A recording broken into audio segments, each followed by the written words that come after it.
তিনটা জিনিস হলে বাংলাদেশ টিমের নিরাপত্তা আশঙ্কা বাড়বে। একটা হচ্ছে বাংলাদেশ টিমে যদি মুস্তাফিজ অন্তর্ভুক্ত হয়, দুই হচ্ছে বাংলাদেশ যে দলের যে সমর্থকরা আছে ওনারা যদি বাংলাদেশের জাতীয় যে জার্সি আছে, আমাদের ন্যাশনাল জার্সি আছে, এটা পরে যদি ঘোরাফেরা করে।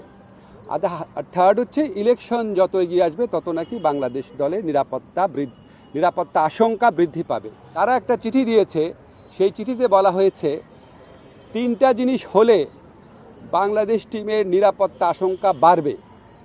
একটা হচ্ছে বাংলাদেশ টিমে যদি মুস্তাফিজ অন্তর্ভুক্ত হয়, দুই হচ্ছে বাংলাদেশ যে দলের যে সমর্থকরা আছে ওনারা যদি বাংলাদেশের জাতীয় যে জার্সি আছে, আমাদের ন্যাশনাল জার্সি আছে, এটা পরে যদি ঘোরাফেরা করে।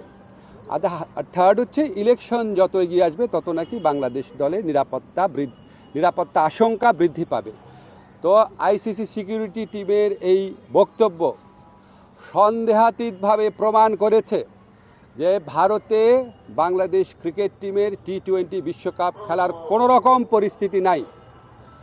আইসিসি যদি আশা করে আমরা আমাদের শ্রেষ্ঠ বোলারকে বাদ দিয়ে আমরা ক্রিকেট টিম করব, আমাদের যারা সমর্থক আছে তারা বাংলাদেশের জার্সি পরতে পারবে না, আর আমরা ক্রিকেট খেলার জন্য বাংলাদেশের নির্বাচন পিছিয়ে দিব, তো এর চেয়ে উদ্ভট, অবাস্তব, অযৌক্তিক কোনো প্রত্যাশা হতে পারে না।